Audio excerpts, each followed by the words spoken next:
মার্ক্সবাদ, ঐতিহাসিক বস্তুবাদ। মার্ক্সবাদের যে কোনো নীতি আলোচনা করার সময় যদি মার্ক্সবাদের সংজ্ঞা, উৎস, মূল তত্ত্ব আর মৌলিক নীতিগুলো আলোচনা করে নেওয়া যায় তাহলে ভালো হয়। সেইভাবেই উত্তরটা শুরু করছি। ঐতিহাসিক বস্তুবাদ। ভূমিকা। ভিআই লেনিনের মতে মার্ক্সের দৃষ্টিভঙ্গি ও শিক্ষামালার নামই হলো মার্ক্সবাদ। মার্ক্সবাদ নামটা শুনলেই বোঝা যায় যে মার্ক্সের দৃষ্টিভঙ্গি ও শিক্ষামালার নাম মার্ক্সবাদ, কিন্তু মার্ক্সবাদের মূল তত্ত্বটা কি সেটা নিয়ে আলোচনা করা হয়েছে দ্বিতীয় সংজ্ঞায়। মার্ক্সবাদ হলো সমাজবিজ্ঞানের অন্যতম শাখাসমূহের যথা রাষ্ট্রবিজ্ঞান, অর্থনীতি, ইতিহাস এবং দর্শনের সমন্বয়ে গঠিত এক মৌলিক ব্যবহারিক চিন্তাধারা, যার মাধ্যমে মার্ক্স ও এঙ্গেলস মানব সমাজের উৎপত্তি, বিকাশ, প্রকৃতি ও ভবিষ্যৎ সম্পর্কে বৈজ্ঞানিক দৃষ্টিতে ব্যাখ্যা করে এই সিদ্ধান্ত প্রতিষ্ঠিত করেন যে বহিঃপ্রকৃতির পরিবর্তনের মতোই সার্বজনীনভাবে প্রযোজ্য কতগুলি নিয়ম অনুসারে মানব সমাজেরও পরিবর্তন ঘটে এবং সেই নিয়মগুলি সম্পর্কে অর্জিত জ্ঞানের প্রয়োগের মাধ্যমে সমাজের পরিবর্তন করা সম্ভব। সংজ্ঞাটার অনেকগুলো পার্ট আছে, প্রত্যেকটা পার্টকে আলাদা আলাদা করে কালারিং করা হয়েছে যাতে বুঝতে সুবিধা হয়। এবার এক একটা পার্ট আলোচনা করছি। মার্ক্সবাদ হলো সমাজবিজ্ঞানের অন্যতম শাখাসমূহের যথা রাষ্ট্রবিজ্ঞান, অর্থনীতি, ইতিহাস এবং দর্শনের সমন্বয়ে গঠিত। রাষ্ট্রবিজ্ঞানের দৃষ্টিভঙ্গি দিয়ে মার্ক্সবাদ সমাজতন্ত্র প্রতিষ্ঠায় আগ্রহী। অর্থনৈতিক দৃষ্টিভঙ্গি দিয়ে মার্ক্সবাদ উৎপাদনের উপকরণের ওপর এবং উদ্বৃত্ত বস্তুর ওপর সামাজিক মালিকানা প্রতিষ্ঠায় আগ্রহী। মার্ক্স ইতিহাসকে পর্যালোচনা করে এটা দেখিয়েছেন যে প্রত্যেকটা সমাজ ব্যবস্থাই অর্থনীতির ওপর ভিত্তি করে গঠিত, আর এই সমাজ পর্যালোচনার দৃষ্টিভঙ্গি হিসেবে মার্ক্স দ্বন্দ্বমূলক বস্তুবাদী দৃষ্টিভঙ্গিকেই গ্রহণ করেছেন। এই চারটে শাস্ত্রের কম্বিনেশনে গঠিত হলেও মার্ক্সবাদ এক মৌলিক চিন্তাধারা। মৌলিক মানে অনন্য বা ইউনিক, যেটা আগে কখনো কেউ বলেনি বা আগে কখনো করা হয়নি, সেই ধরনের একটা চিন্তাভাবনা, একটা নতুন চিন্তাধারা। মৌলিক হওয়ার সঙ্গে সঙ্গে মার্ক্সবাদ একটা ব্যবহারিক চিন্তাধারা। ব্যবহারিক বা প্রায়োগিক চিন্তাধারা মানে যেই চিন্তাটা শুধু চিন্তার মধ্যেই আবদ্ধ নয়, বাস্তবেও এর প্রয়োগ করা যায় এবং এর প্রয়োগে কিছু উন্নতি করা যায়। তাই মার্ক্সবাদকে বলা হচ্ছে ব্যবহারিক চিন্তাধারা, কারণ মার্ক্স যে সমস্ত তত্ত্ব দিয়েছেন সেই তত্ত্বটাকে বুঝে এবং এর সঠিকভাবে প্রয়োগ করে সমাজকে আরো উন্নত সমাজ বানানো যায় বলে মার্ক্সের ধারণা। তাই একে ব্যবহারিক চিন্তাভাবনা বলা হয়, যার মাধ্যমে মার্ক্স ও এঙ্গেলস মানব সমাজের উৎপত্তি, বিকাশ, প্রকৃতি ও ভবিষ্যৎকে বৈজ্ঞানিক দৃষ্টিতে ব্যাখ্যা করেন। মানব সমাজের ইতিহাস পর্যালোচনা করে মানব সমাজের উৎপত্তির কারণ এবং বিকাশের কারণ হিসেবে মার্ক্স অর্থনীতিকেই দায়ী করেন এবং প্রকৃতি হিসেবে মার্ক্স শ্রেণী শোষণের চরিত্রকে সবার সামনে স্পষ্ট করেন, আর ভবিষ্যৎ বলতে মার্ক্স শ্রেণীহীন, শোষণহীন এক সমাজ গঠনের দিকে ইঙ্গিত করেন। এইভাবে বৈজ্ঞানিক দৃষ্টিতে বা সার্বজনীনভাবে প্রযোজ্য কিছু নিয়ম অনুসারে মার্ক্স পুরো সমাজকে ব্যাখ্যা করে মার্ক্স এই সিদ্ধান্তে উপনীত হন যে বহিঃপ্রকৃতির পরিবর্তনের মতোই সার্বজনীনভাবে প্রযোজ্য কতগুলি নিয়ম অনুসারে মানব সমাজেরও পরিবর্তন ঘটে। যেমন বহিঃপ্রকৃতির যে কোনো বস্তু, যেমন ধরা যাক জলের একটা নির্দিষ্ট টেম্পারেচার বাড়ানো হলে জল বাষ্পীভূত হয় এবং নির্দিষ্ট টেম্পারেচার কমানো হলে জল বরফে পরিণত হয়। অন্যান্য অবস্থা স্থির থাকলে স্থান, কাল, পাত্র নির্বিশেষে জল এই একই টেম্পারেচারকে ফলো করে। এই যে স্থান, কাল, পাত্র নির্বিশেষে একটা কমন নিয়ম, মার্ক্সের মতে মানব সমাজেও এই কমন কিছু নিয়ম আছে যেগুলো স্থান, কাল, পাত্র নির্বিশেষে সবার উপর প্রযোজ্য। সেই নিয়মগুলো সম্পর্কে মানুষের জ্ঞান অর্জন করা উচিত এবং সেই নিয়মগুলোর সঠিক রূপে প্রয়োগ করার মাধ্যমে মানুষের সেই সমাজের পরিবর্তন ঘটানো উচিত।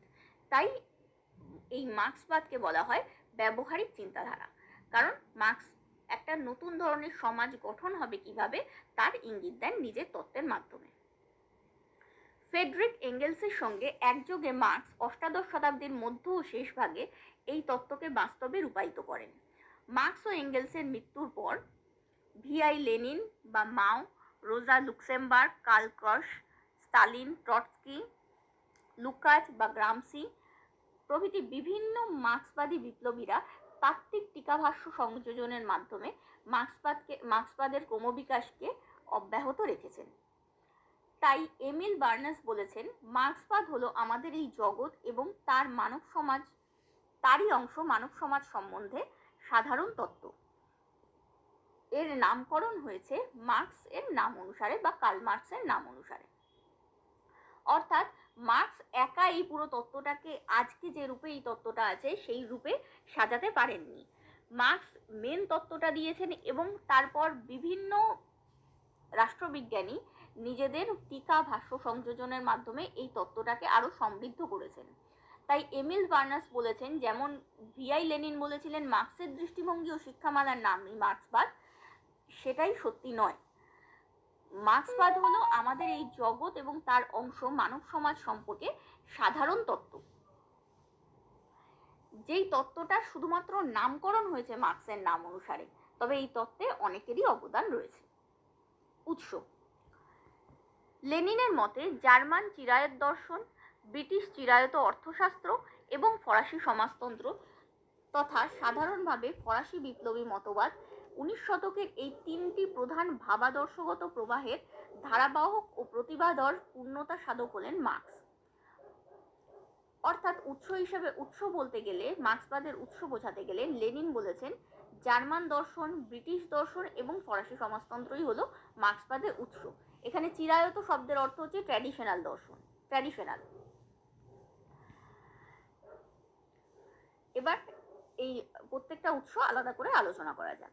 জার্মান দর্শন। জার্মান দার্শনিক হেগেলের দ্বন্দ্ববাদ দ্বারা মার্ক্স গভীরভাবে প্রভাবিত হলেও তিনি হেগেলের ভাববাদী চিন্তাকে সম্পূর্ণরূপে বর্জন করেছেন। আবার ফয়েরবাখের বস্তুবাদী চিন্তাধারার দ্বারা প্রভাবিত হয়েও তিনি এরূপ চিন্তার ভাববাদী ও ধর্মনীতি সম্পর্কিত ধারণাকে বর্জন করেছিলেন বলে স্টালিন মন্তব্য করেছেন। এইভাবে হেগেল ও ফয়েরবাখ, কান্ট, ফিক্টে প্রত্যেকের চিন্তার ইতিবাচক দিকগুলোর সমন্বয় সাধনের মাধ্যমে গড়ে উঠেছিল মার্ক্সবাদের দ্বন্দ্বমূলক বস্তুবাদের তত্ত্ব। যেই তত্ত্বের মূল বক্তব্য হলো পৃথিবী ভাবময় নয় বরং বস্তুময়, মানুষের আচার আচরণ বস্তুকেন্দ্রিক, ভাবকেন্দ্রিক নয়। এই যে দ্বন্দ্বমূলক বস্তুবাদ, এরই প্রয়োগ দেখা যায় ঐতিহাসিক বস্তুবাদের মাধ্যমে। মানে দ্বন্দ্বমূলক বস্তুবাদ কিভাবে সমাজকে পরিবর্তন করেছে সেই কথাটাকে ব্যাখ্যা করেছেন মার্ক্স ঐতিহাসিক বস্তুবাদের মাধ্যমে। তাই বলা যেতে পারে দ্বন্দ্বমূলক বস্তুবাদের যেটা উৎস, সেটাই হলো ঐতিহাসিক বস্তুবাদেরও উৎস। এবার দ্বিতীয় উৎস, মার্ক্সবাদের দ্বিতীয় উৎস হলো ব্রিটিশ অর্থশাস্ত্র।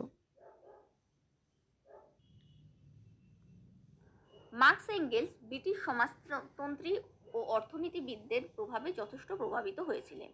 রবার্ট ওয়েনের চরিত্রের ওপর পরিবেশের প্রভাব, উইলিয়াম টমসন ও টমাস হস্কিনের শ্রমিকই মূল্যের উৎস এবং অ্যাডাম স্মিথ ও ডেভিড রিকার্ডোর মূল্যের শ্রম তত্ত্ব প্রভৃতিকে মার্ক্সের উদ্বৃত্ত মূল্যের তত্ত্বের উৎসস্থল হিসেবে চিহ্নিত করা যায়।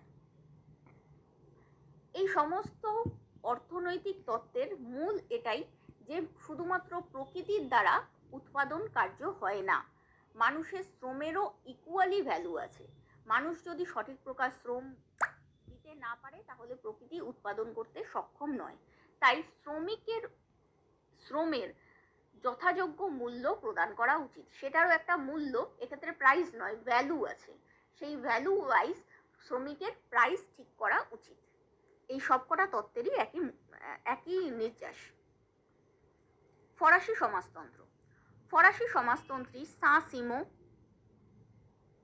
শার্ল ফুরিয়ে, কাবে প্রমুখের চিন্তাধারার দ্বারা প্রভাবিত হয়ে মার্ক্স শ্রেণী সংগ্রাম ও কমিউনিস্ট সমাজের প্রতিষ্ঠা সংক্রান্ত তত্ত্ব রচনা করেছিলেন।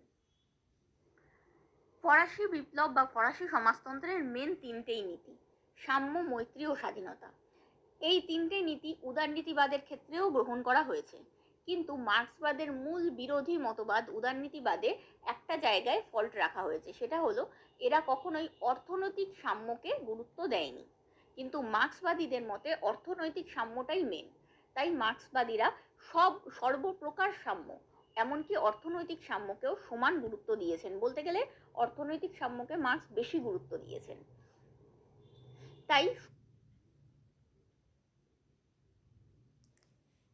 ফরাসি সমাজতন্ত্র থেকে মার্ক্স সাম্য, মৈত্রী ও স্বাধীনতার একটা পূর্ণ রূপ নিয়েছেন। এছাড়া নৃতত্ত্ববিদ মর্গ্যান কিংবা ফরাসি ঐতিহাসিক গিজো, মিনিয়ে প্রমুখের প্রভাবও মার্ক্সবাদের ওপর অনস্বীকার্য। যেক্ষেত্রে এই জন্যই লেনিনের মতে এই সমস্ত তত্ত্বগুলির পূর্ণতা সাধক হলেন মার্ক্স। এই তত্ত্বগুলোকে কমপ্লিশন দিয়েছেন মার্ক্স। এই তত্ত্বগুলোকে কমপ্লিট করেছেন মার্ক্স। মূল তত্ত্ব: মার্ক্স সমাজের ঐতিহাসিক বিবর্তনের ধারা পর্যবেক্ষণ করে মানব সমাজের বিবর্তনকে কয়েকটি সমাজ ব্যবস্থায় বিভক্ত করেন। সমাজ ব্যবস্থাগুলো কি কি বোল্ডে লেখা আছে: আদিম সাম্যবাদী সমাজ, পশুপালক দাস সমাজ, সামন্ততান্ত্রিক কৃষিপ্রধান সমাজ, পুঁজিবাদী শিল্পভিত্তিক সমাজ, আর শ্রেণীহীন সমাজতান্ত্রিক সমাজ। এছাড়াও আরেকটা নতুন সমাজ আছে যেটা এখনো কেউই কখনো দেখেনি, এটা নাকি হবে এরকম ভবিষ্যৎ বলা হয়েছে মার্ক্সবাদে, সেটা হলো দ্বন্দ্বহীন শোষণহীন সাম্যবাদী সমাজ। মার্ক্সের মতে অর্থনীতি হলো প্রত্যেকটি সমাজ ব্যবস্থার চালিকা শক্তি। আদিম সাম্যবাদী সমাজে মানুষের অর্থনীতির ভিত্তি ছিল ফলমূল সংগ্রহ করা এবং শিকার করা। দাস সমাজে অর্থনীতির মেন ভিত্তি হলো পশুপালক। এক্ষেত্রে বলে নিচ্ছি, আগের ভিত্তিটা একেবারেই সরে যায় না, তখনও মানুষ ফল খাওয়া ছাড়েনি, বাট অর্থনীতির মেন ভিত্তিটা শিফট করেছে ফলমূল সংগ্রহ থেকে পশুপালনের দিকে। বাকিটাও রয়েছে গৌণ রূপে। অর্থনীতির ক্ষেত্রে মুখ্য ভূমিকা পালন করেছে পশুপালন। এরপর আসে সামন্ততান্ত্রিক সমাজ, যার অর্থনৈতিক মেন ভিত্তিটা হলো কৃষিপ্রধান বা কৃষি।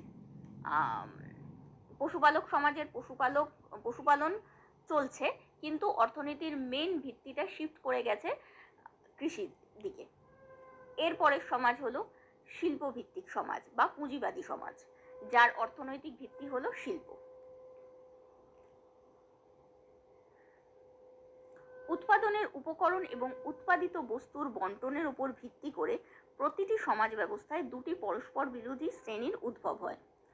আদিম সাম্যবাদী সমাজে অর্থনৈতিক ব্যবস্থার ভিত্তি ছিল ফলমূল সংগ্রহ এবং শিকার। তখন ব্যক্তিগত সম্পত্তি না থাকায় পরস্পর বিরোধী দুটি শ্রেণী তথা রাষ্ট্র ব্যবস্থার উদ্ভব ঘটেনি, কারণ রাষ্ট্র মার্ক্সের মতে শ্রেণী শোষণের হাতিয়ার। কিন্তু কালক্রমে যখন দাস সমাজে পশুপালন করা শুরু হলো, তখন প্রথম দিকে পশু এবং পরবর্তীকালে দাসরূপী ব্যক্তিগত সম্পত্তির আবির্ভাব ঘটে, যার ফলে সমাজ পশুর মালিক নামক শাসক শ্রেণী এবং মালিকানাহীন কর্মচারী দাস নামক শোষিত শ্রেণীর মধ্যে বিভক্ত হয়ে পড়ে। এখান থেকেই শুরু হলো প্রথম শাসক শ্রেণী এবং শোষিত শ্রেণীর মধ্যে বিভাজন বা দুটি পরস্পর বিরোধী শ্রেণীর উদ্ভব। দাস সমাজের দুটি শ্রেণী হলো দাস মালিক এবং দাস। সামন্ততান্ত্রিক সমাজের দুটি শ্রেণী হলো জমির মালিক এবং কৃষক বা ভাগচাষী। পুঁজিবাদী সমাজে দুটি শ্রেণী হলো পুঁজিবাদী সমাজ বা যারা শিল্পের মালিক সেই সমাজ, এবং সর্বহারা শ্রেণী, পুঁজিপতি সমাজ এবং সর্বহারা শ্রেণী। এই প্রতিটা সমাজ ব্যবস্থাতেই এরকম দুটো করে পরস্পর বিরোধী শ্রেণী থেকে যায়। এই পরস্পর বিরোধী শাসক শ্রেণী এবং শোষিত শ্রেণীর দ্বন্দ্বের একটা বিশেষ পর্যায়ে বিপ্লবের মাধ্যমে সেই সমাজ ব্যবস্থার পরিবর্তন সাধিত হয় এবং অপেক্ষাকৃত উন্নত এক নতুন সমাজ ব্যবস্থার সৃষ্টি হয়। তাহলে মার্ক্সের মতে এই প্রত্যেকটা সমাজে এই পরস্পর বিরোধী দুই শ্রেণীর দ্বন্দ্বের একটা বিশেষ পর্যায়ে বিপ্লবের মাধ্যমে এক নতুন সমাজ ব্যবস্থার সৃষ্টি হয়। ঠিক যেমন শোষিত দাস শ্রেণীর ক্ষোভ অভিযোগ পুঞ্জীভূত হতে হতে একটা সময় তা বিদ্রোহের রূপ নেয় এবং বিদ্রোহের ফলস্বরূপ সামন্ততান্ত্রিক সমাজের উদ্ভব ঘটে। আবার এই সামন্ততান্ত্রিক সমাজের ক্ষেত্রেও কৃষকদের ক্ষোভ বাড়তে থাকে এবং একসময় এই সামন্ততান্ত্রিক সমাজের অবসান ঘটায় কৃষক বিদ্রোহ, যা কালক্রমে পুঁজিবাদী শিল্পভিত্তিক সমাজ ব্যবস্থার উদ্ভব ঘটায়। এরপর মার্কস বলতে চেয়েছেন এই পুঁজিবাদী সমাজেও প্রলেতারিয়েত শ্রেণী বা সর্বহারা শ্রেণী একসময় নিজেদের ক্ষোভ সামলাতে না পেরে বা সর্বহারা শ্রেণীর মধ্যে ক্ষোভ পুঞ্জীভূত হতে হতে একসময় তা বিদ্রোহের রূপ নেবে বা বিপ্লবের রূপ নেবে এবং সেই বিদ্রোহের মাধ্যমে তৈরি হবে আরও একটা নতুন সমাজ ব্যবস্থা, যেটা হলো শ্রেণীহীন সমাজতান্ত্রিক সমাজ, যেখানে দুই শ্রেণীতে সমাজ বিভক্ত থাকবে না। অলরেডি চায়না এবং রাশিয়ায় আর এছাড়াও নর্থ কোরিয়ায় এই সমস্ত জায়গায় অলরেডি এই সমাজতান্ত্রিক সমাজ এসে গেছে। এবার বলা যেতে পারে এটা তো সমগ্র পৃথিবীর ইতিহাস, তাহলে শুধু শুধু দুই একটা ছোটোখাটো জায়গায় কেন হচ্ছে? এক্ষেত্রেও মার্কস বলেছেন যে দাস বিদ্রোহ যখন হয়েছিল তখন ছোটোখাটো হয়েছিল, যেমন উল্লেখযোগ্য হলো রোমের স্পার্টাকাসের দাস বিদ্রোহ। ছোটোখাটো কয়েকটা জায়গায় হতে হতে একটা সময় পুরো পৃথিবীতে তা ছেয়ে যায় এবং পুরো পৃথিবীতে সামন্ততান্ত্রিক সমাজের উদ্ভব ঘটে। ঠিক সেরকম কৃষক বিদ্রোহ প্রথমে ছোটোখাটো অঞ্চলভিত্তিক হয়েছিল, পরে বড় কৃষক বিদ্রোহের রূপটা নেয়। ঠিক সেই রকমভাবেই বলা হচ্ছে যে এই সর্বহারা শ্রেণীর বিপ্লবও এখন দু একটা জায়গায় সীমাবদ্ধ, এরপর বড় সমগ্র পৃথিবীতে এই রূপটা নেবে। এবার এই শ্রেণীহীন সমাজতান্ত্রিক সমাজের মধ্যেও কিছু দ্বন্দ্ব থেকে যাবে, যা হলো গ্রাম শহরের মধ্যে দ্বন্দ্ব এবং মানসিক ও কায়িক শ্রমের মধ্যে কায়িক শ্রমের মধ্যে দ্বন্দ্ব। এই দ্বন্দ্বগুলোকে বলা হয় অবৈর দ্বন্দ্ব। আগের যে দ্বন্দ্বগুলো ছিল দুই শ্রেণীর মধ্যে সেগুলোকে বলা হয় বৈর দ্বন্দ্ব বা পরস্পর বিরোধী দ্বন্দ্ব, কিন্তু এক্ষেত্রে অতটা বিরোধিতা নেই, তার জন্য এটাকে অবৈর দ্বন্দ্ব বলে। এই সমাজতান্ত্রিক সমাজেও এই ধরনের অবৈর দ্বন্দ্বের অবসান ঘটানো হবে, আর তারপর শেষে দ্বন্দ্বহীন শোষণহীন সাম্যবাদী সমাজের প্রতিষ্ঠা হবে। এই হলো মার্ক্সবাদের মূল কথা।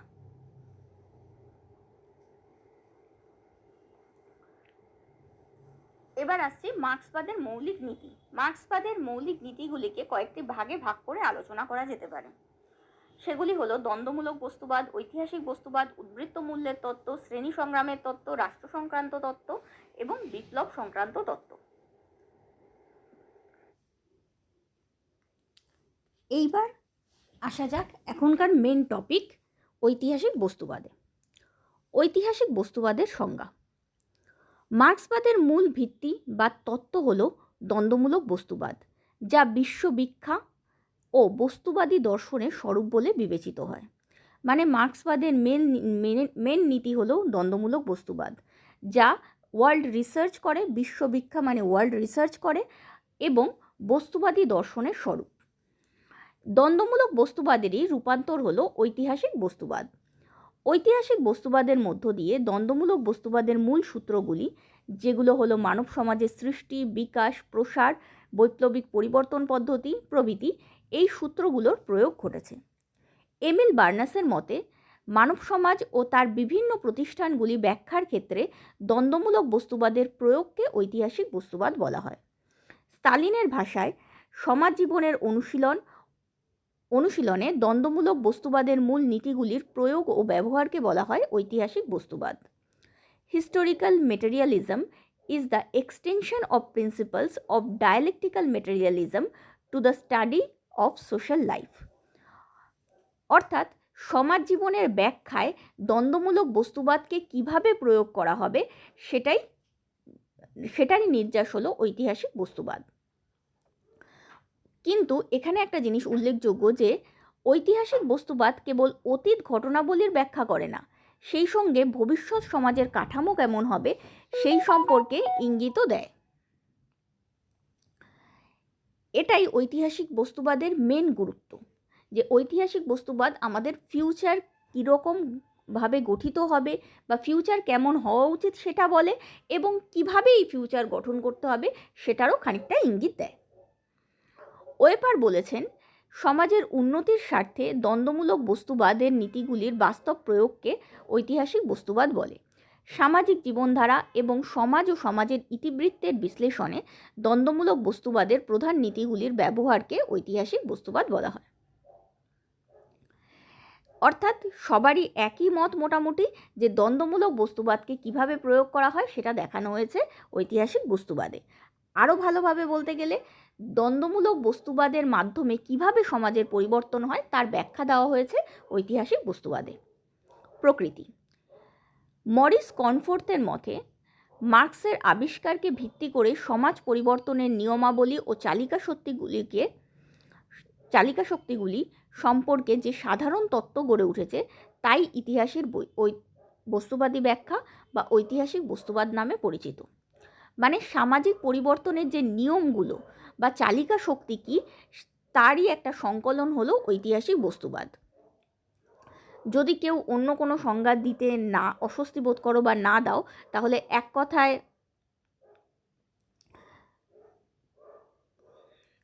এমিল বার্নাসের মতামতটা আর মরিস কনফোর্থের মতামতটা অবশ্যই দিতে হবে। তিনি ঐতিহাসিক বস্তুবাদের 3টি নীতির উল্লেখ করেছেন। সেই নীতিগুলি হলো: সমাজের পরিবর্তন ও বিকাশ প্রকৃতির মতো সুনির্দিষ্ট বৈজ্ঞানিক নিয়মের অধীন। মানে প্রকৃতিতে যেমন কতগুলো নির্দিষ্ট এবং কমন নিয়ম আছে, যেমন জলের বাষ্পীভূত হওয়ার বা জলের বরফ হয়ে যাওয়ার টেম্পারেচার সারা পৃথিবীতে স্থানকাল পাত্র নির্বিশেষে এক। অন্যান্য অবস্থা অপরিবর্তিত থাকলে জলের বাষ্পীভূত হওয়া বা জলের বরফ হয়ে যাওয়ার টেম্পারেচারটা এক।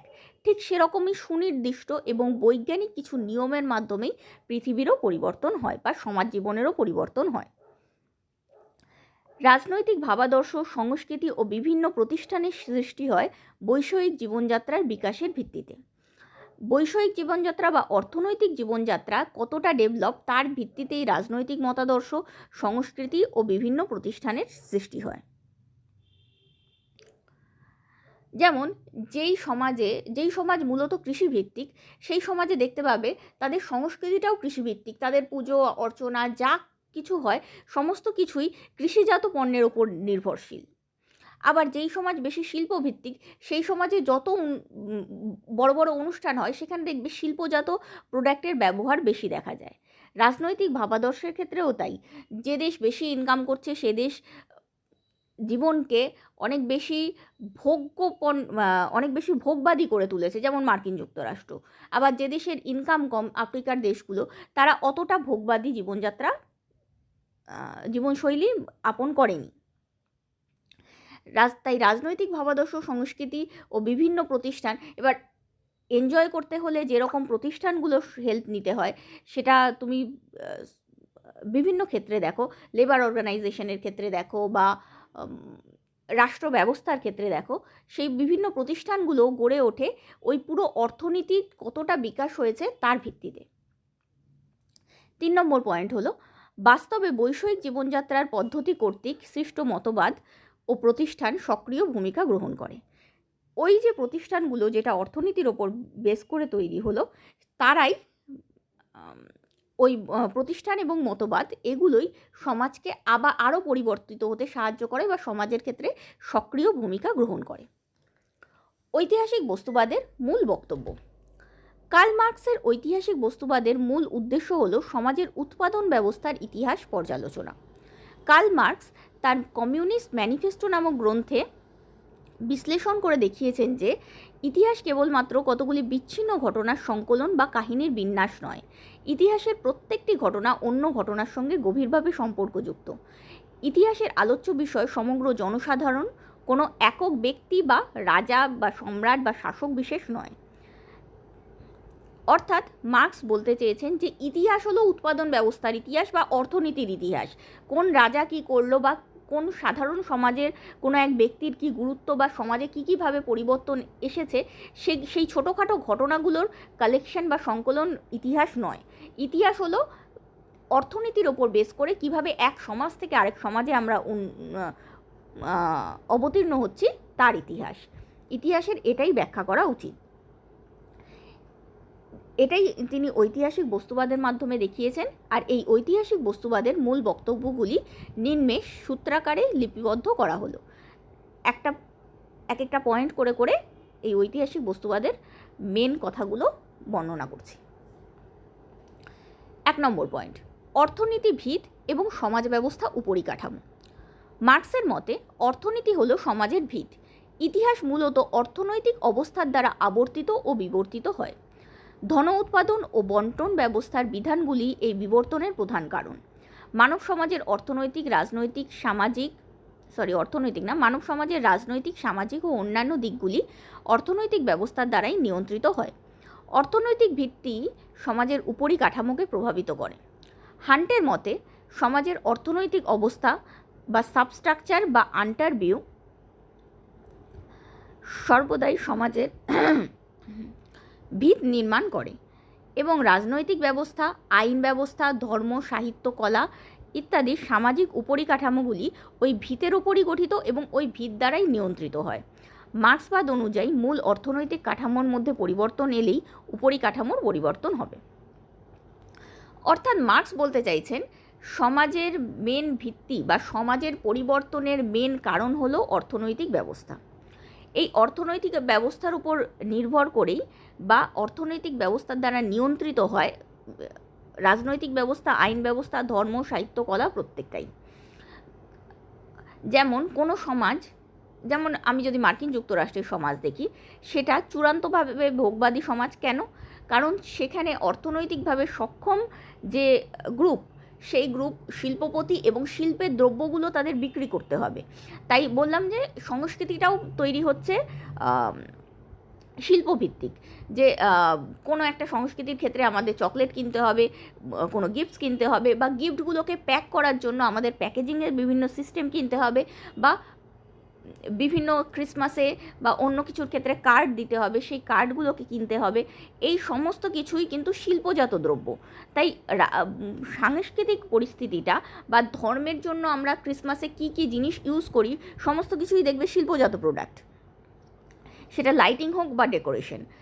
এই সমস্ত ধর্ম বা সাহিত্য, কলা সব কিছুই এক সমাজে যে অর্থনৈতিক দিক থেকে শক্তিশালী সেই গ্রুপকে সমর্থন করে বা সেই গ্রুপের ফেভারে গঠিত হয়েছে। রাজনৈতিক ব্যবস্থাও তাই। রাজনীতির ক্ষেত্রেও অনেক ক্ষেত্রেই পরোক্ষ কর ব্যবস্থা প্রচার করা হয় বা প্রচলিত করা হয়। ডাইরেক্ট কর ব্যবস্থার ক্ষেত্রে অনেক ছাড় দেওয়া হয়, কারণ যারা বেশি ইনকাম করছে, আইন ব্যবস্থা বা রাজনৈতিক ব্যবস্থা সবকটাই তাদের হাতে।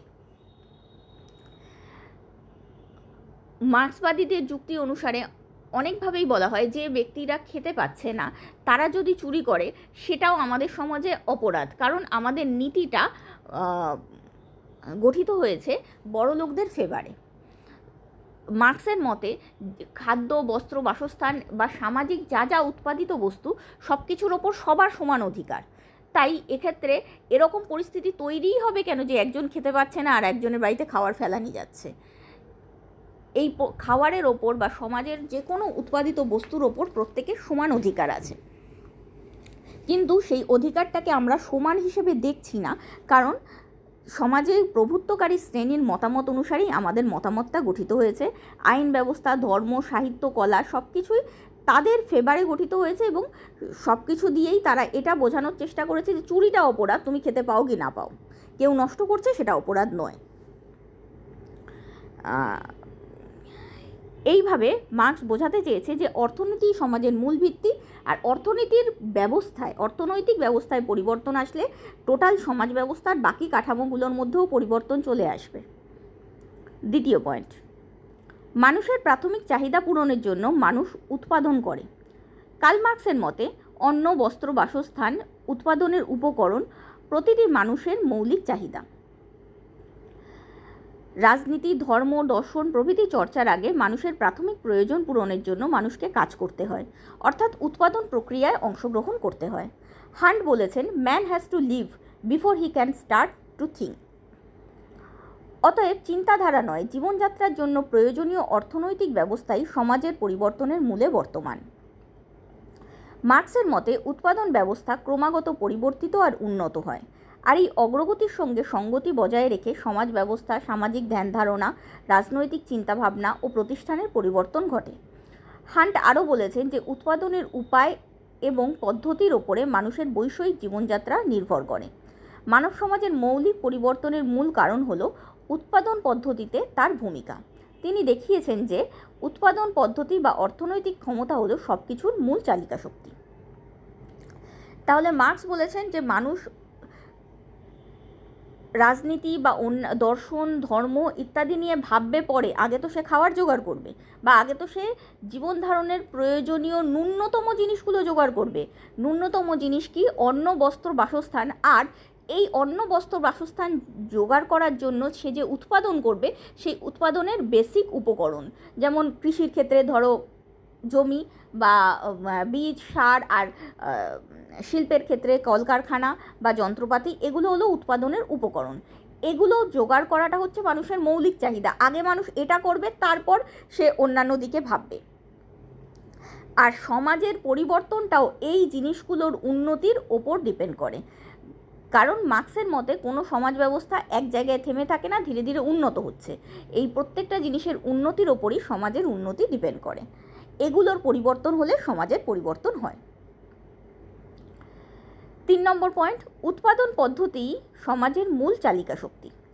উৎপাদন বলতে বোঝায় বস্তু ও শক্তির ওপর মানুষের শ্রম প্রয়োগ করে বৈষয়িক দ্রব্যাদি তৈরি করার প্রক্রিয়া। মানুষ যে কোনোভাবে বস্তু বা শক্তির ওপর, যেমন ইলেকট্রিসিটি এবং বিভিন্ন বস্তু, কৃষির ক্ষেত্রে জমি বা জামা কাপড় তৈরির ক্ষেত্রে তুলো, এই বস্তু আর শক্তিকে কাজে লাগিয়ে বস্তু আর শক্তির ওপর মানুষ শ্রম প্রয়োগ করে কোনো দ্রব্য তৈরি করে। যে কোনো দ্রব্যের ক্ষেত্রেই সেটা হয়। সেই দ্রব্য সেটা কৃষিজাত দ্রব্য হোক বা শিল্পজাত দ্রব্য হোক, সেই দ্রব্য তৈরি করার প্রক্রিয়াটাকে বলা হয় উৎপাদন প্রক্রিয়া। তাহলে উৎপাদনের দুটি উপাদান কী কী? উৎপাদনের উপাদান হলো দুটি, যথা প্রকৃতি ও মানুষের শ্রম শক্তি, কারণ এই দুটোর মাধ্যমেই উৎপাদন হয়। কিন্তু এক্ষেত্রে লক্ষণীয় যে উৎপাদন প্রক্রিয়ায় মানুষ শুধু প্রকৃতির ওপরই কাজ করে না, পরস্পরের ওপরও কাজ করে। স্টালিনের মতে বস্তুগত মূল্য উৎপাদনে মানুষকে কোনো না কোনো পারস্পরিক উৎপাদন সম্পর্কে আবদ্ধ হতে হয়। এই সম্পর্ক শোষণহীন বা পারস্পরিক সাহায্য সহযোগিতারও হতে পারে, আবার প্রভুত্ব বা অধীনতারও হতে পারে, আবার এক স্তর থেকে অন্য স্তরে উত্তরণের অন্তর্বর্তীকালীন সম্পর্কও হতে পারে। মানে এখানে স্টালিন বলতে চাইছেন যে মানুষ শুধু প্রকৃতির ওপর শ্রম প্রয়োগ করেই উৎপাদন করে না, এই শ্রম প্রয়োগ করতে গেলে মানুষে একটা সম্পর্ক তৈরি হয়। সেটা বস এবং কর্মচারীর হতে পারে, যেটা প্রভুত্ব অধীনতার সম্পর্ক, বা দুটো কর্মচারীর হতে পারে, যেটা পারস্পরিক সাহায্য সহযোগিতার সম্পর্ক, বা এক স্তর থেকে অন্য স্তরে উত্তরণের অন্তর্বর্তীকালীন সম্পর্ক হতে পারে। মানে কিছু লোক শ্রমিক হয়েও উন্নতির চেষ্টা করতে পারে বা বস হওয়ার চেষ্টা করতে পারে, বা কিছু বস অনেক সময় ডোনেশনের মাধ্যমেও সমাজকে পরিবর্তন করতে পারে। মানে এখানে বলা হয়েছে এক সমাজ, ধরো সামন্ততান্ত্রিক সমাজ, সেখান থেকে যখন পুঁজিবাদী সমাজের দিকে আমরা অগ্রসর হচ্ছি, কিছু লোকের মেন্টালিটির পরিবর্তন হচ্ছে। সেই যে মেন্টালিটির পরিবর্তনের সময় সেই এক ধরনের নতুন ধরনের চিন্তাভাবনার বা নতুন ধরনের মেন্টালিটির লোকগুলোও পরস্পরের মধ্যে একটা সম্পর্ক তৈরি করে। এইভাবেই উৎপাদন প্রক্রিয়াটা হয়। উৎপাদন করতে হলে একে অপরের সঙ্গে নির্দিষ্ট সংযোগ ও সম্পর্ক বজায় রেখেই প্রকৃতির ওপর তাদের কাজ ও উৎপাদন পরিচালিত হতে পারে। স্বাভাবিক, পরস্পরের মধ্যে কোনো কমিউনিকেশন বা কোনো কোঅপারেশন না থাকলে কোনো দিনই কাজ হবে না। তাই উৎপাদন বলতে সবসময়ই সামাজিক উৎপাদনকে বোঝায়। এক্ষেত্রেই মার্কসের ধারণা অন্যান্য রাষ্ট্র দার্শনিকের ধারণার থেকে আলাদা। মার্কসের মতে যাই আমরা উৎপাদন করছি সেটাই হচ্ছে পুরো সমাজের অধিকারের উৎপাদন, পুরো সমাজের তাতে অংশীদারি রয়েছে। পুরো সমাজ অংশগ্রহণ না করলে উৎপাদনটা হতো না। তাই উৎপাদন বলতে সবসময় সামাজিক উৎপাদনকে বোঝায়। উৎপাদন পদ্ধতি বলতে উৎপাদন শক্তি ও উৎপাদন সম্পর্কের সমন্বয়কে বোঝায়। এই উৎপাদনের শক্তি এবং উৎপাদন সম্পর্কের সমন্বয়কে উৎপাদন বলতে বোঝায়। এবার উৎপাদন পদ্ধতির দুটো দিক বর্তমান, যথা উৎপাদন শক্তি। উৎপাদন শক্তি কি? শ্রমিক, তার দক্ষতা এবং প্রাকৃতিক সম্পদ ও আনুষঙ্গিক যন্ত্রপাতিকে বলা হয় উৎপাদন শক্তি। অর্থাৎ নির্জীব পুরো বিষয়টা, উৎপাদনের মধ্যে প্রযুক্ত হওয়া নির্জীব পুরো বিষয়টাকেই বলা হয় উৎপাদন শক্তি। আর উৎপাদন সম্পর্ক কাকে বলে? উৎপাদন সম্পর্ক হলো উৎপাদন ব্যবস্থায় মানুষের সঙ্গে মানুষের, অর্থাৎ শ্রেণীর সঙ্গে শ্রেণীর, শ্রমিকের সঙ্গে মালিকের এবং শ্রমিকের সঙ্গে যে যন্ত্রের সাহায্যে উৎপাদন করে সেই যন্ত্রের প্রতি শ্রমিকের ভালোবাসার মধ্য দিয়ে উৎপাদন সম্পর্ক গড়ে ওঠে। অর্থাৎ সম্পর্কের যে বিষয়টা বা মানবিক যে দিকটা উৎপাদনের ক্ষেত্রে প্রযুক্ত হয় সেটাকেই বলা হয় উৎপাদন সম্পর্ক। চতুর্থ পয়েন্ট, গতিশীল উৎপাদন ব্যবস্থার ভারসাম্য নষ্ট হওয়াই সমাজ পরিবর্তনের কারণ। মার্কসের মতে উৎপাদনের দুটি অংশের মধ্যে অর্থাৎ উৎপাদন শক্তি এবং উৎপাদন সম্পর্কের মধ্যে সঙ্গতি বজায় থাকলেই উৎপাদন কার্য চলতে পারে, কিন্তু ক্রমবিকাশের ফলে অর্থাৎ যন্ত্রপাতির পরিবর্তন ও উন্নতির ফলে উৎপাদন শক্তির উন্নতি সাধিত হলে উৎপাদন সম্পর্কের সঙ্গে তার সঙ্গতি বিনষ্ট হয়। ফলে উৎপাদন সম্পর্কের পরিবর্তন ও প্রচলিত সমাজ ব্যবস্থার পরিবর্তন অপরিহার্য হয়ে ওঠে। অর্থাৎ উৎপাদন ব্যবস্থার দুটি অংশের মধ্যকার দ্বন্দ্বই উৎপাদন ব্যবস্থার পরিবর্তন আনে। উৎপাদন ব্যবস্থার পরিবর্তনের ফলে সমাজ ব্যবস্থাও পরিবর্তিত হয়। মানে মার্কসের মতে এই যে উৎপাদনের দুটি উপাদান, উৎপাদন শক্তি ও উৎপাদন সম্পর্ক, এর মধ্যে একটা ব্যালেন্স থাকলে তবেই উৎপাদন সঠিকভাবে চলে, কিন্তু এই ব্যালেন্সটা বিগড়ে গেলেই বা এটা একটা ইমব্যালেন্স তৈরি হলেই একটা নতুন সমাজ ব্যবস্থা গঠিত হয়। এই ইমব্যালেন্সটা তৈরি হয় কি করে সেটাও পরবর্তী পয়েন্টে বলেছেন, তাও আমি একটু বলে দিচ্ছি। যখনই প্রযুক্তিবিদ্যার উন্নতি হয় তখন উৎপাদন শক্তির উন্নতি হয়, কারণ আমরা উৎপাদন শক্তি বলতে দেখেছি শ্রমিক, তার দক্ষতা এবং প্রাকৃতিক সম্পদ ও আনুষঙ্গিক যন্ত্রপাতি। প্রাকৃতিক সম্পদের দিক থেকে নতুন আবিষ্কার, যন্ত্রপাতিতে উন্নতি এবং শ্রমিক এবং তার দক্ষতায় উন্নতি। যেমন আমরা ধরতে পারি বিভিন্ন স্কিল, কম্পিউটার জানা বা এই জাতীয় স্কিলের যে ডেভেলপমেন্ট হচ্ছে, এই ডেভেলপমেন্টটা সবসময় চলছে, কারণ উৎপাদন গতিশীল। উৎপাদন ব্যবস্থার ভারসাম্য নষ্ট হওয়াটা সমাজ পরিবর্তনের কারণ, সেই উৎপাদন ব্যবস্থাটা হলো গতিশীল। এটা কখনোই এক জায়গায় থেমে থাকে না, এটা সবসময় উন্নতির দিকে এগিয়ে যায়। আর সেই উন্নতির দিকে এগোয় হচ্ছে উৎপাদন শক্তিটাই, কারণ প্রযুক্তিবিদ্যার উন্নতির সঙ্গে সঙ্গে উৎপাদন শক্তির উন্নতি হয়। সেই সময় উৎপাদন সম্পর্ক ওই উন্নত শক্তির সঙ্গে সামঞ্জস্য রাখতে না পেরে একটা দ্বন্দ্ব তৈরি করে, আর সেই দ্বন্দ্বের ফলেই নতুন সমাজ ব্যবস্থার সৃষ্টি হয়। এই পয়েন্টটাকেই ব্যাখ্যা করা হয়েছে পরবর্তী পয়েন্টের মাধ্যমে। উৎপাদন শক্তির সচল ও বৈপ্লবিক প্রকৃতি সমাজ পরিবর্তনের সূচনা করে। মার্কস দেখিয়েছেন যে কোনো উৎপাদন ব্যবস্থায় দীর্ঘকাল এক বিন্দুতে দাঁড়িয়ে থাকে না, তা ক্রমশ উন্নতির দিকে এগিয়ে চলে। সর্বপ্রথম যন্ত্রপাতির পরিবর্তন ও উন্নতির ফলে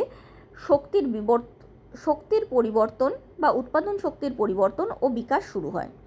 বিকাশের বিশেষ স্তরে সমাজে বস্তুগত উৎপাদন শক্তির সঙ্গে প্রচলিত উৎপাদন সম্পর্কের বিরোধ বাধে। বিরোধের প্রাথমিক পর্যায়ে উৎপাদন সম্পর্ক বিকশিত উৎপাদন শক্তির কিছু অংশকে সাময়িকভাবে ধ্বংস করে নিজের প্রাধান্য বজায় রাখতে সচেষ্ট হয়, কিন্তু ক্রমে ক্রমে উৎপাদন শক্তির পরিমাণগত বৃদ্ধির চাপে উৎপাদন সম্পর্কের গুণগত বৈপ্লবিক পরিবর্তন সাধিত হয়। তখন উৎপাদন উন্নততর পর্যায়ে উন্নীত হয়। অর্থাৎ বলতে চাইছে যে প্রযুক্তিবিদ্যার উন্নতির ফলে প্রথমে উৎপাদন শক্তির উন্নতি হয়, কিন্তু উৎপাদন শক্তি এগিয়ে গেল অথচ উৎপাদন সম্পর্কটা সেই চিরাচরিত অবস্থায় পড়ে রইল। তার ফলে একটা গ্যাপ তৈরি হয়, আর এই জন্য উৎপাদন সম্পর্কের সঙ্গে উৎপাদন শক্তির বিরোধ বাধে। এর ফলে প্রথম দিকে উৎপাদন সম্পর্ক অনেক চেষ্টা করে যে পুরনো জিনিসটাকেই বাঁচিয়ে রাখতে। ঠিক যেমন যখন কম্পিউটার আসছিল অনেক সময় চেষ্টা করা হয়েছিল যে না, কম্পিউটার আসলে লেবারদের অসুবিধা হয়ে যাবে, চাকরি পাবে না লেবাররা, তাই কম্পিউটারটাকে আমরা ঠেকানোর অনেক চেষ্টা করেছিলাম। কিন্তু আলটিমেটলি এত পরিমাণগত বৃদ্ধি হয় বা টেকনোলজির এতটা উন্নতি হতে থাকে যে আমাদের নতুন টেকনোলজিকে আপন করতেই হয়। আর সেই যখনই নতুন টেকনোলজি আমরা আপন করলাম তখন পুরো সমাজটারই একটা গুণগত বৈপ্লবিক পরিবর্তন সাধিত হয়। মানে প্রথমে উৎপাদন শক্তির পরিবর্তন হয়, আর তারপর সেই শক্তির সঙ্গে সামঞ্জস্য বজায় রাখতে গিয়ে উৎপাদন সম্পর্কেরও পরিবর্তন হয়। সমাজের মধ্যে অন্তর্নিহিত দ্বন্দ্বই স্বতঃস্ফূর্তভাবে সমাজের পরিবর্তন ঘটায়। এটা হলো পরবর্তী পয়েন্ট। পুরাতন উৎপাদন ব্যবস্থার মধ্য থেকে স্বতঃস্ফূর্তভাবে সমাজে উৎপাদন শক্তির বিকাশ ঘটে এবং তার ফলে উৎপাদন সম্পর্কের পরিবর্তনের ক্ষেত্র প্রস্তুত হয়। মূলত এটা দুটি কারণে ঘটে। এক, কোনো নির্দিষ্ট একটি সময় মানুষ তার ইচ্ছামতো উৎপাদন যন্ত্র উৎপাদন সম্পর্কের কাঠামো নির্ধারণ করতে পারে না, কারণ প্রত্যেক মানুষ যখন কর্মজীবনে প্রবেশ করে তখন সে তার পূর্বপুরুষদের চেষ্টায় প্রতিষ্ঠিত উৎপাদন শক্তি ও উৎপাদন সম্পর্ক মেনে নিতে বাধ্য হয়। দুই, মানুষ যখন কোনো একটি উৎপাদন যন্ত্রের এবং উৎপাদন শক্তির কোনো একটি উপাদানের উন্নতি সাধন করে তখন সেই উন্নতির সামাজিক ফলাফল কী ঘটবে সেটা সে চিন্তা করে না, সে কেবল বর্তমান লাভ লোকসানের কথাই ভাবে। এখানে বলা হচ্ছে যে মানুষ যখন কর্মজীবনে প্রবেশ করে তখন আগে যা পদ্ধতি চলছিল সেটাকেই চালিয়ে যায়, তারা চট করে একটা নতুন জিনিস আবিষ্কার করব, নতুন হবে, এই রকমভাবে কোনো কিছুই নতুনের দিকে এগোয় না। পুরাতন সমাজ ব্যবস্থা চলতে থাকে এবং হঠাৎ করে ধীরে ধীরে পুরাতন সমাজ ব্যবস্থার একটু একটু পরিবর্তন হতে হতে একটা গুণগত বৈপ্লবিক পরিবর্তন আসে। আর দুই, বলা হয় মানুষ যখন এক সমাজ থেকে আরেক সমাজের দিকে এগোচ্ছে তখন সে জানে না এর ভবিষ্যৎ পরিণতিটা কী হবে, তখন সে শুধু সেই সময়কার লাভের কথাই ভাবে। যেমন বুর্জুয়ারা যখন সামন্ত উৎপাদন ব্যবস্থাকে ধ্বংস করে কম খরচে অধিক উৎপাদনের লোভে কারখানা প্রথায় উৎপাদন শুরু করেছিল, তখন তারা একবারও ভাবেনি যে এটাই একদিন তাদের শোষণমূলক সমাজের অবসান ঘটাবে। তাই মার্কস বলেছেন, প্রতিটি পুরাতন সমাজের গর্ভে যখন নতুন সমাজের উদ্ভব হয় তখন শক্তি ধাত্রী হিসেবে কাজ করে।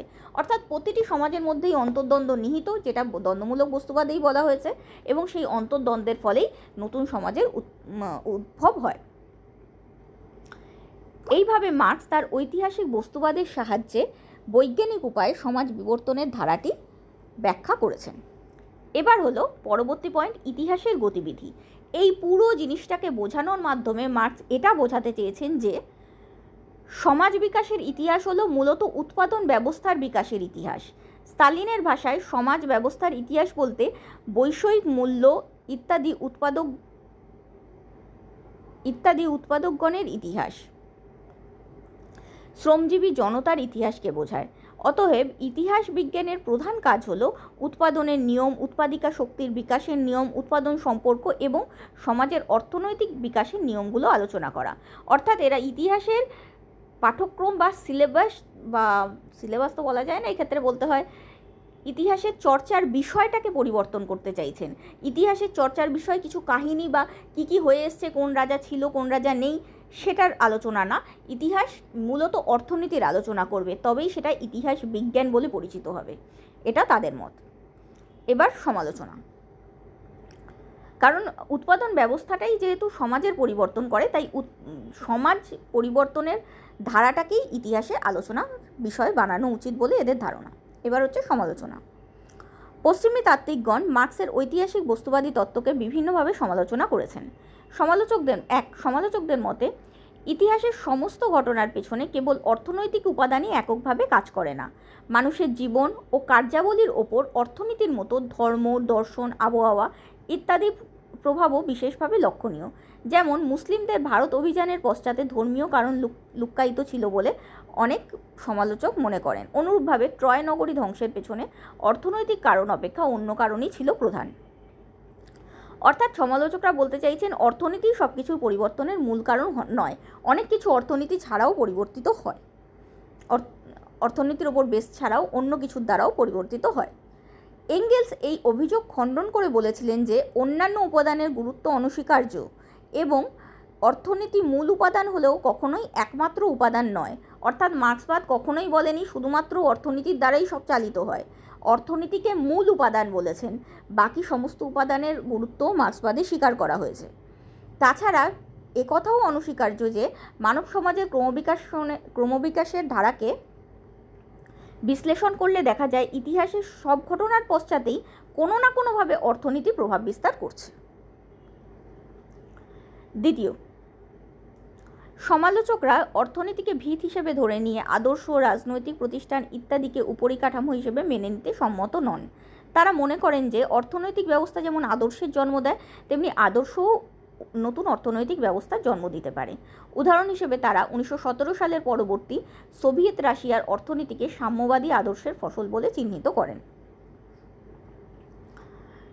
অর্থাৎ তারা বলতে চাইছেন যেমন সোভিয়েত রাশিয়ায় সমাজতান্ত্রিক নীতি গ্রহণ করার ফলে তার অর্থনৈতিক পরিকাঠামোয় চেঞ্জ এসছে, সেরকম অন্যান্য ক্ষেত্রেও অর্থনীতির যে সব কিছু পরিবর্তন ঘটায় এটা সত্যি না।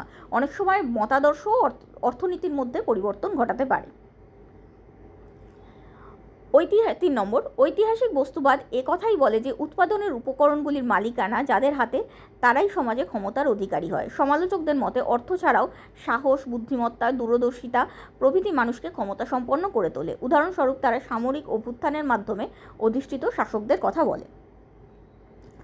সোজা কথায় মার্ক্সের মতে পাওয়ার তার হাতেই থাকে যে অর্থনৈতিকভাবে সক্ষম। কিন্তু নেতাজি সুভাষচন্দ্রের দিকে তাকাও, যথেষ্ট পাওয়ারফুল ব্যক্তি ছিলেন, সেরকম এটা বলছি না অর্থ ছিল না, কিন্তু একটা দেশকে ম্যানেজ করার মতো বা কন্ট্রোল করার মতো অর্থ ছিল না। তাহলেও নিজের বুদ্ধিমত্তা, সাহস, দূরদর্শিতা দিয়ে তিনি নিজেকে প্রতিষ্ঠিত করেছিলেন। 4, উৎপাদনের উপকরণগুলির পরিবর্তন কেন হয় তা যথাযথভাবে ব্যাখ্যা করতে না পারলে কখনোই ইতিহাসকে ব্যাখ্যা করা যায় না। তাই সমালোচকদের মতে ইতিহাসের বস্তুবাদী ব্যাখ্যা অসম্পূর্ণ ও অবৈজ্ঞানিক। বলা হচ্ছে যে বিজ্ঞানের উন্নতির সঙ্গে সঙ্গে উৎপাদনের উপকরণগুলো পরিবর্তিত হয়, সবই মানছি, কিন্তু হট করে কৃষি থেকে শিল্পের দিকেই কেন এগোলাম, অন্য কোনো দিকে কেন এগোলাম না, বা এই ধরনেরই পরিবর্তন কেন হলো, সেটার কোনো নির্দিষ্ট ব্যাখ্যা ঐতিহাসিক বস্তুবাদে দেওয়া হয় না। তাই একে অসম্পূর্ণ মতবাদ বলা হয়।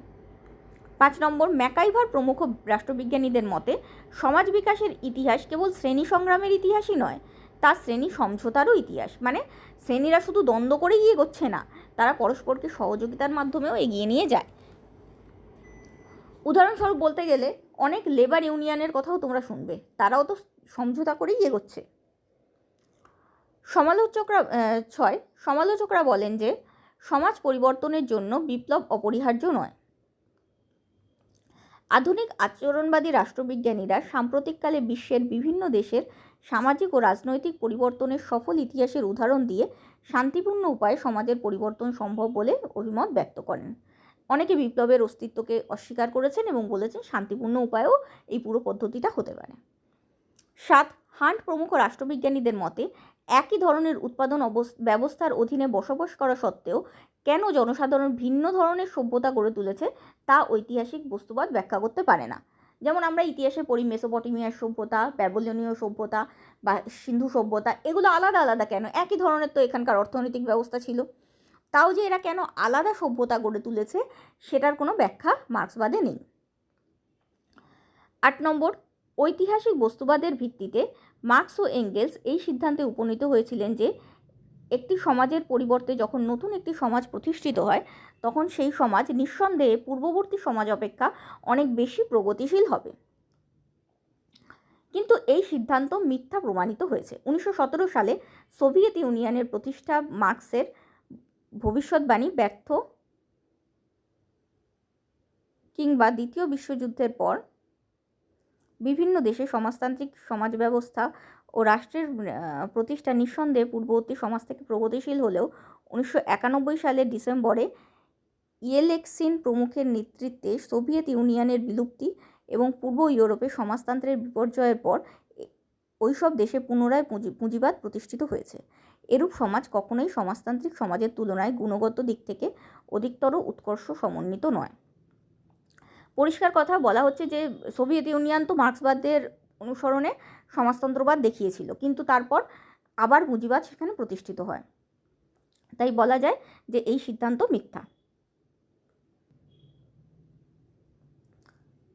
1917 সালে সোভিয়েত ইউনিয়নের প্রতিষ্ঠা নিঃসন্দেহে পূর্ববর্তী সমাজ থেকে প্রগতিশীল হলেও 1991 সালের ডিসেম্বরে ইয়েলেক্সিন প্রমুখের নেতৃত্বে সোভিয়েত ইউনিয়নের বিলুপ্তি এবং পূর্ব ইউরোপে সমাজতন্ত্রের বিপর্যয়ের পর ওইসব দেশে পুনরায় পুঁজিবাদ প্রতিষ্ঠিত হয়েছে। এরূপ সমাজ কখনোই সমাজতান্ত্রিক সমাজের তুলনায় গুণগত দিক থেকে অধিকতর উৎকর্ষ সমন্বিত নয়। 9 নম্বর, কার্ল পোপার, মর্লোপন্থী প্রমুখ তাত্ত্বিকের মতে সমাজ বিকাশের কোনো ঐতিহাসিক নিয়ম নেই। পোপারের মতে মার্ক্স বর্ণিত সমাজ বিকাশের ধারাটি ঐতিহাসিক যান্ত্রিক ব্যাখ্যা মাত্র, মানে ইতিহাস ওরকম একটা ফর্মুলা ওয়াইজ এগোয় না। 10, গর্ডন লেফের মতে উৎপাদন শক্তি ও উৎপাদন সম্পর্ক একে অপরের পরিপূরক বলেই সেখানে কোনো তত্ত্বগত পার্থক্য নেই। 11 বার্নার্ড হাবার্ড, আন্দ্রে ভিলিপ, রাল্ফ ডাহরেনডর্ফ প্রমুখ মার্ক্সীয় শ্রেণী ধারণাটিকে বর্তমান দিনে অচল বলে মনে করেন। তাদের মতে এখন পুঁজিবাদ মানবিক রূপ পরিগ্রহ করার ফলে এরূপ পুঁজিবাদে বিভিন্ন কোম্পানি শেয়ার ক্রয় করে শ্রমিকরাও ব্যবসা বাণিজ্যের অংশীদার হওয়ার সুযোগ লাভ করেছে। ফলে পুঁজিপতি ও শ্রমিকের মধ্যে শ্রেণী দ্বন্দ্ব অপেক্ষা শ্রেণী সমন্বয় প্রতিষ্ঠিত হয়েছে। অর্থাৎ মার্ক্স বলছে যে পুঁজিবাদী শ্রেণীরা আলাদা আর প্রলেতারিয়েট বা সর্বহারা শ্রেণীরা আলাদা, কিন্তু এখন তা নয়। এখন অনেকে ট্যালেন্টের ভিত্তিতে পুঁজিবাদী শ্রেণী এই সাইড থেকেও পুঁজিবাদী শ্রেণীর মধ্যে চলে যেতে পারছে। তাই বলা হয় যে এখানে শ্রেণীদ্বন্দ্ব অপেক্ষা শ্রেণী সমন্বয় প্রতিষ্ঠিত হয়েছে। রেমন্ড আরও, ড্যানিয়েল বেল প্রমুখের মতে উৎপাদন শক্তি উৎপাদন সম্পর্কের দান্দিকতা প্রতিক্রিয়ার মাধ্যমে ইতিহাসের অগ্রগতি ঘটেনি, তা ঘটেছে এককভাবে প্রযুক্তিবিদ্যার অগ্রগতির ফলে। এটা মার্ক্সও স্বীকার করেছেন যে শুরুটা শক্তি দিয়ে নয়, শুরুটা প্রযুক্তির উন্নতি দিয়ে। সমাজ পরিবর্তনের শুরুটা উৎপাদন শক্তির উন্নতি দিয়ে নয়, প্রযুক্তিবিদ্যার উন্নতি দিয়ে। উইলিয়াম জি এ কোহেন প্রমুখের মতে এই তত্ত্বটি ঐতিহাসিক নিয়তিবাদ, যার অর্থ ইতিহাসের নিয়মে সব কিছু নির্ধারিত হচ্ছে, মানুষের কিছু করার নেই। এটা যদিও বলা যায় না, কারণ মার্ক্স নতুন সমাজ কীভাবে গঠন করব সেদিকে ইঙ্গিত দিয়েছেন, তাও এটা তাদের মতামত। উপসংহার: ঐতিহাসিক বস্তুবাদ কেবল একটি তত্ত্ব নয়, এটি একটি প্রয়োগ দর্শন। ঐতিহাসিক বস্তুবাদ কেবল সমাজ পরিবর্তনের ইতিহাস ব্যাখ্যা করে না, মানুষ কিভাবে সমাজকে পরিবর্তন করতে পারে তার পথও নির্দেশ করে। এর উদ্দেশ্য হলো শ্রেণীহীন, শোষণহীন, সাম্যবাদী সমাজ সৃষ্টির পথের সন্ধান দেওয়া। রাষ্ট্রচিন্তার ইতিহাসে তাই ঐতিহাসিক বস্তুবাদ মার্ক্সের সর্বশ্রেষ্ঠ অবদান। অর্থাৎ যেহেতু এটা একটা প্রায়োগিক মতবাদ এবং এর মাধ্যমে সমাজ উন্নতির দিকে এগোতে পারে, তাই এটা হলো একটা গুরুত্বপূর্ণ মতবাদ। ভিডিওটা ভালো লাগলে প্লিজ লাইক, শেয়ার আর সাবস্ক্রাইব করো। আর এরকম কোনো প্রশ্নের উত্তর জানতে চাইলে প্লিজ কমেন্ট করো। Thank you.